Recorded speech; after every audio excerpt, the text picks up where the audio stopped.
Barcelona and their new president, Laporta, making no secret of the fact that this club needs a massive overhaul, saying that a cycle has ended. He said, "We have lost La Liga incomprehensibly from my point of view. A cycle has ended and we are working on a renewal process.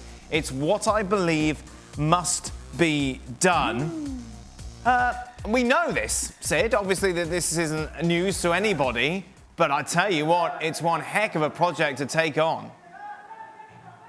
It really is, and it really is for many, many reasons. And obviously the way that the Laporta presented this was a way of pointing the finger of blame, a way of underlining how significant he thinks the changes need to be. I think a way of justifying the probable decision not to continue with Ronald Koeman, which I think deep down he probably didn't want to do anyway. Had they won the league, may have been in the position in which he had to. I think it's a recognition of the age of the squad, but here's the big thing. It's also a recognition of the cost of the squad. And overseeing an overhaul is very, very difficult when you don't have money. Now, obviously, on the face of it, you go through the Barcelona squad and you say, well, sell Griezmann, sell Dembélé, sell Coutinho, sell, name any player you want, sell this player, we can make some money on it. But we have to remember something. Barcelona have tried this before. Coutinho, for example, is still at the Camp Nou because they couldn't find a buyer for him. There won't be buyers for Dembélé and Griezmann at the kind of level of money that Barcelona spent for them in the first place. And these are still players that they're paying off some of the salaries for in some cases, some of the transfer fees for in some cases anyway. So from Barcelona's point of view, it's all well and good having a sporting project. You've got to have the finance to be able to back it, which is of course why Laporta has gone looking for a €500 million loan this week.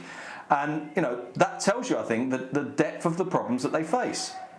I would quite like to go into the details. So who on earth is going to give Barcelona 500 million, given how they have completely and utterly wasted all their money recently? But let's focus on the question you're going to be asked a lot, Sid. Lionel Messi.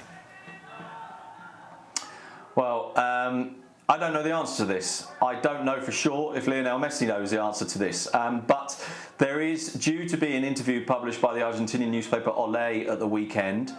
And this is purely interpretive on my part. It's not based on any hard information. But I think that if you announce that there is an interview coming, given the kind of impact that can have on a club like Barcelona, if he's going, do you announce it in advance? It feels like a very strange thing to do, to kind of build up to announcement if he's departing.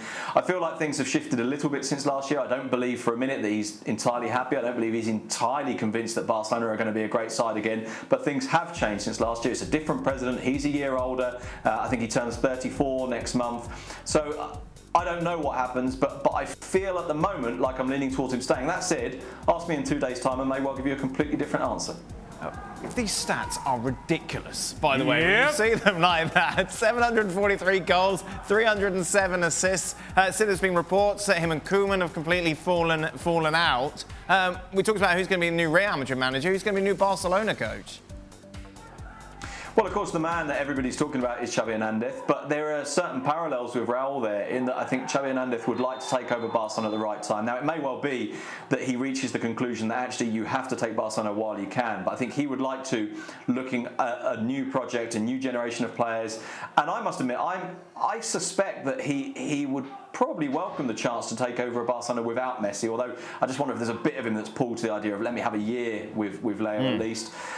There was talk today of Hansi Flick, but I just don't buy that at all because, of course, the whole reason he left Bayern Munich was to go to the German national team. Yes. Now, that's not to say you can't change your mind. You can change your mind, but the process was put in place for a particular outcome, and that outcome isn't him going to Barcelona.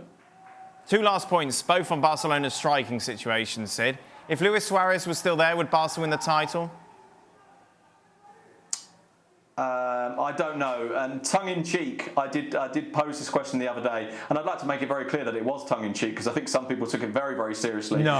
And I was thinking that, Luis Suarez is now what stands between Real Madrid and the league title. So rather than a bunch of incompetent idiots, was that Barcelona board actually a group of geniuses who gave Atletico Madrid the only player that could prevent Real Madrid from winning the league? Final point, Sid, Kun Aguero to Barcelona?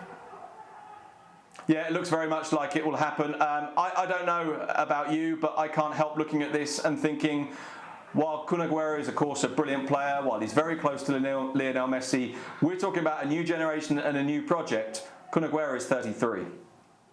Reports said that they're going to pay 500 million for him despite he's free. Are these true? Absolutely true. No, look, I think it's worth pointing out here, of course, that this board of directors, Joan Laporta and his board of directors, have come into a situation which is even worse than they thought. Yeah. And this, I think it's worth making this point as well. That 500 million euros is not there so they can go, brilliant, 250 on Mbappe, 250 on Haaland, everybody's happy, especially Lionel Messi. No, that 500 million euros is so that they can meet their short-term debts. It's so that they can restructure their debts. It's so that they can pay their players. This isn't for them to go and sign with. That's how bad the situation is. They need this to survive, not to suddenly go and build a new squad. Well, thank you very much for watching ESPN on YouTube. For more sports highlights and analysis, be sure to download the ESPN app. And for live streaming, premium content, and let's not forget as well, ESPN FC 7 days a week. Subscribe to ESPN Plus.